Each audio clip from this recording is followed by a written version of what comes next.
Hello students, हम पढ़ रहे हैं हमारा हिस्ट्री का थर्ड चैप्टर और 1.1 का जो सेकंड पैराग्राफ है उससे अब आज हम शुरू करेंगे। The first world war left a deep imprint on the European society.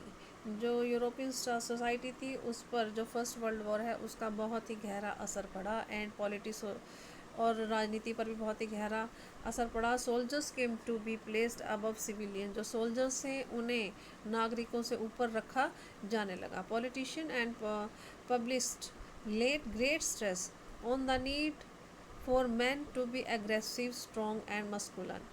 अब जो पॉलिटिशियन थे और जो लोग थे, अब वो सबसे ज़्यादा स्ट्रेस किस चीज़ पर ध्यान दे रहे थे कि जो मेन है, जो आदमी है, उसे एग्रेसिव होना बहुत ज़रूरी है और सेकेंडली स्ट्रॉन्ग होना बहुत ज़रूरी है एंड मस्कुलाइन होता है कि भाई मर्दाना टाइप का उसको होना बहुत ही ज़्यादा ज़रूरी है।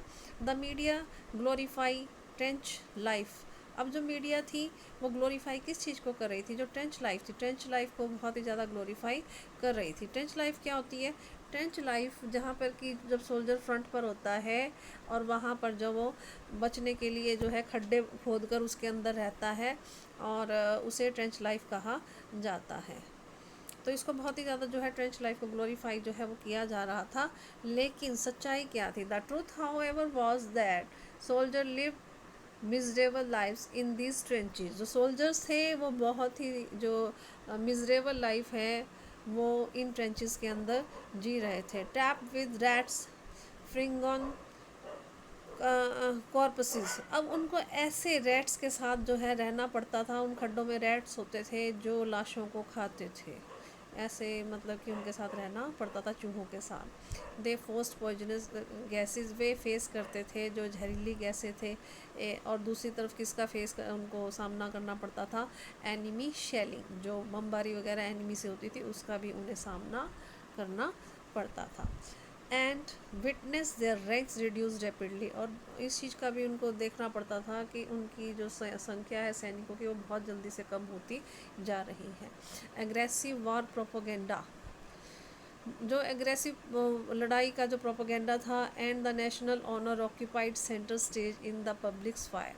और जो नेशनल ऑनर भाई बनाए रखना, ऑक्यूपाई करके रखना, ये पब्लिक स्फायर के अंदर बहुत ही सेंटर स्टेज हो चुकी थी। While popular support grew for conservative dictatorship that had recently came into being, democracy was indeed a young and fragile idea. अब यहाँ पर क्या बताने की कोशिश की गई है कि जो कंजर्वेटिव डिक्टेटरशिप्स थे वो उनको पॉपुलर जो सपोर्ट था वो हासिल था उस समय, और जो डेमोक्रेसी थी ये तो बिल्कुल यंग, मतलब कि उस समय आई थी और एकदम कमज़ोर आइडिया था डेमोक्रेसी का। Which could not survive in the इंस्टेबिलिटीज़ of the inter war Europe. क्योंकि यूरोप के अंदर क्या था, वॉर का जो है टाइम जो था वो चल रहा था, बहुत ज़्यादा वॉर लड़ाइयाँ चल रही थी, तो उस समय जो डेमोक्रेसी का आइडिया था वो सर्वाइव वहाँ पर नहीं कर पा रहा था। अब हम पढ़ेंगे हमारा 1.2 political radicalism and economic crisis. तो अब हम इस टॉपिक के अंदर क्या पढ़ेंगे? The birth of the Weimar Republic coincided with the revolutionary uprising of the Sparkist League on the pattern of the Bolshevik Revolution in Russia। जो ये बर्थ हुआ था वाइमर रिपब्लिक का, ये ठीक साथ साथ किसके हुआ था? जब रेवोल्यूशन चल रही थी स्पार्किस्ट लीग के द्वारा, बोल्शेविक रेवोल्यूशन रशिया के अंदर, मतलब रशिया के अंदर उस समय रेवोल्यूशन चल रही थी 1918 में और 1919 में। तो ठीक उसी समय जो वाइमर रिपब्लिक बना था। दोनों ही काम क्या हो रहे थे? साथ साथ चल रहे थे, रशिया के अंदर और जर्मनी के अंदर। Soviet of workers and sailors were established. Soviets बनाई गई वर्कर्स की, ठीक है, और जो सेलर्स थे उन्हें एस्टैब्लिश किया गया। अब यहाँ पर इस पेज के अंदर जो है आप ये देखो क्या दिखाया गया है। ये एक रैली दिखाई गई है यहाँ पर लोगों के द्वारा जिससे कि स्पार्किस्ट लीग ने जो है इस रैली को जो है ऑर्गेनाइज किया गया था। कब किया था? 1918 और 1919 को। ठीक है, अब हमारे यहाँ पर है नेक्स्ट पेज पर, the political atmosphere in the Berlin was charge with the demand of the Soviet style governance. अब जो पॉलिटिकल एटमॉस्फेयर था बर्लिन का, वहाँ पर भी कि किस चीज़ से मतलब उसको वो भी मतलब मांग किस चीज़ को डिमांड को उठाने लग गया था, सोवियत स्टाइल, भाई जैसे सोवियत स्टाइल गवर्नेंस है वैसे ही वहाँ पर हो। दे अपोज टू दिस, उन्होंने मना किया। Some such as the socialist, democrats and Catholic met in the Weimar to give shape in the democratic republic. अब कुछ जो सोशलिस्ट थे, डेमोक्रेट्स थे और जो कैथोलिक्स थे, वो वाइमर के अंदर मिले ताकि जो डेमोक्रेटिक रिपब्लिक है उसकी शेप वहाँ पर बनाई जा सके। The Weimar Republic crush the uprising with the help of a war veterans organization called free crops. अब ये जो वाइमर रिपब्लिक था, वाइमर रिपब्लिक ने इसे, ये जो चल रहा था ये सब सिस्टम जो था, स्पार्क जो सोवियत स्टाइल गवर्नेंस जो चाह रहे थे, क्योंकि ये इनको अपोज कर रहे थे, इसकी वजह से वाइमर रिपब्लिक ने क्या किया, इसको क्रश कर दिया, इनकी डिमांड को। किसकी हेल्प से? War veterans organisation. ये कौन सी ऑर्गेनाइजेशन है? वॉर वेटनर्स ऑर्गेनाइजेशन, जैसे जो रिटायर्ड सैनिक होते हैं उनकी ऑर्गेनाइजेशन थी, जिन्हें क्या कहा जाता था? Free corps. ठीक है, उनकी हेल्प से। द एंग्विश Spartacist later founded the Communist Party of Germany. जो एंग्विश स्पार्किस्ट थे उन्होंने बाद में कम्युनिस्ट पार्टी बनाई अपनी जर्मनी के लिए। कम्युनिस्ट एंड सोशलिस्ट, अब जो कम्युनिस्ट थे और जो सोशलिस्ट थे, हैंस फॉर्म बिकम इरिकॉन्सिबल, मतलब एक दूसरे के एकदम कट्टर जो एनिमी थे वो बन गए थे। And could not make common cause against Hitler, और जिस वक्त हिटलर का उदय हो रहा था उस समय इन्होंने मिलकर उसके खिलाफ कोई भी काम नहीं किया। Both revolutionaries and militant nationalist crave for radical solution. दोनों ही रेवोल्यूशनरी जो चाहे वो मतलब कि सोशलिस्ट थे या कम्युनिस्ट थे, क्या चाहते थे? एक ऐसा मतलब कि चेंज चाहते थे बिल्कुल जिसका रेडिकल सोल्यूशन हो, मतलब तुरंत उसका कोई सोल्यूशन निकल आए। तो ये दोनों ही एक दूसरे के अपोजिट जो थे वो हो गए थे। अब जो ये नेक्स्ट पैराग्राफ है आपका, इसके अंदर क्या बताया गया है? Political radicalization was only heightened by the economic crisis of 1923। जो ये पॉलिटिकल रेडिकलाइजेशन था ये बहुत ज़्यादा हाइट्स पर पहुंच चुका था इकोनॉमिक क्राइसिस की वजह से। 1923 में जर्मनी हैड फॉट वार। सबसे पहले तो देखो जर्मनी ने क्या किया था, लड़ाई लड़ी थी। तो किस पर लड़ी थी? लार्जली ऑन लोन, सारा इसने लोन लेकर जो है ये लड़ाई लड़ी थी। एंड हैड टू पे वॉर रिप्रेशन इन गोल्ड, और जो वार का जो जैसे हार गया था उसके बदले, लड़ाई के बदले जो कंपनसेशन इसने दिया था वो किस तरह दिया था? गोल्ड के बदले दिया था। This depleted gold reserve at a time resource were scarce. अब इससे क्या हुआ? गोल्ड तो सारा इसका चला गया कंपनसेशन के तौर पर, तो इसमें यहाँ पर गोल्ड के जो रिसोर्स थे उनमें कमी आ गई थी। इन 1923 जर्मनी रिफ्यूज़ टू पे। अब 1923 के अंदर जर्मनी ने क्या किया? रिफ्यूज़ कर दिया पे करने से, कि हमारे पास कुछ नहीं है, अब हम कुछ नहीं देंगे आपको। तो इसके बाद क्या होता है? एंड द फ्रेंच, और उसके बाद फ्रेंच ने क्या किया? Occupied its leading industrial area रूहुर।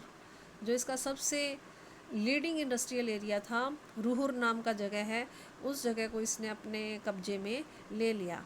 To claim there कोयल, वहाँ पर जो कोयल मिलता था उसको भी अपने कब्जे में ले लिया।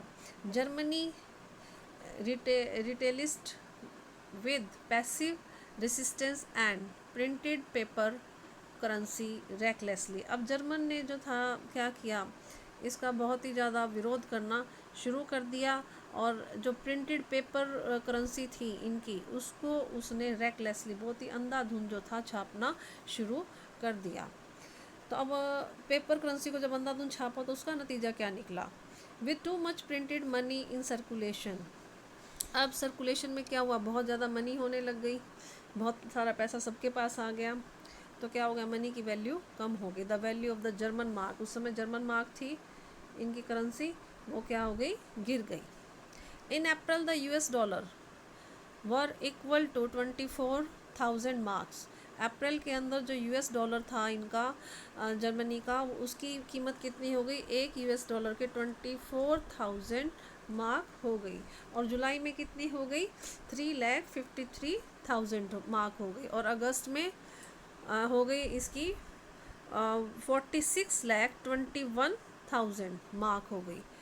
एंड एट द, और कहाँ तक पहुँच गई ये, दिसंबर तक आते आते 9,88,60,000 मार्क्स पहुँच गई दिसंबर में। और इसी तरह से ये फिगर चलते चलते ट्रिलियंस तक पहुँच गई। अब इसका नतीजा क्या निकला, जैसे अब इनके पास पेपर करेंसी तो बहुत सारी थी लेकिन उसकी कीमत कुछ नहीं थी। As the value of the mark collapse, जैसे ही जो मार्क इनकी जो मुद्रा थी उसकी वैल्यू गिरी, प्राइस ऑफ गुड्स सोल्ड, अब जो चीज़ों कीमतें थी जो चीज़ों की, वो क्या हुई, एकदम बहुत ज़्यादा बढ़ गई। अब यहाँ पर एक पिक्चर दिखाई गई है आपको, the image of the Germans carrying cart load of currency note to buy a loaf of bread was widely published, evoking worldwide sympathy।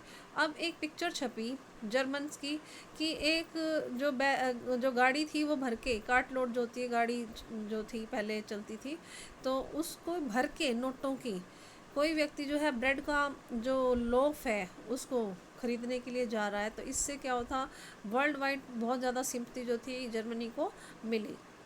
This crisis came to be known as hyper inflammation.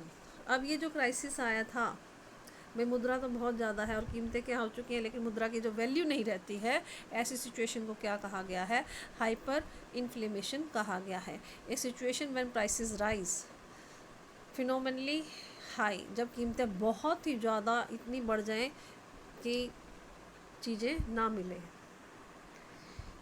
Eventually the American intervenes and bailed Germany out of the crisis by introducing the Dewas plan. और फिर अचानक ही Americans ने इसके अंदर intervene किया अपना, और जो जर्मनी था उसको देवास प्लान लाकर, देवास प्लान जो था वो लाकर उसको कुछ राहत देने की कोशिश की गई, which rework the term of repression to ease the financial burden on Germany. अब इसने, इस देवास प्लान ने कैसे काम किया, ये जो देवास प्लान था कि जो जर्मनी है इसके बर्डन को किस प्रकार से कम किया जाए, फाइनेंशियल बर्डन जो था बर्डन इस पे जर्मन्स पे, तो उसके लिए देवास प्लान जो था अमेरिकन ने लेकर आए थे ताकि बर्डन को कम किया जा सके। आज यहीं तक करेंगे, अगर यहाँ तक कोई प्रॉब्लम है तो मुझसे डिस्कस कर लेना। Thank you.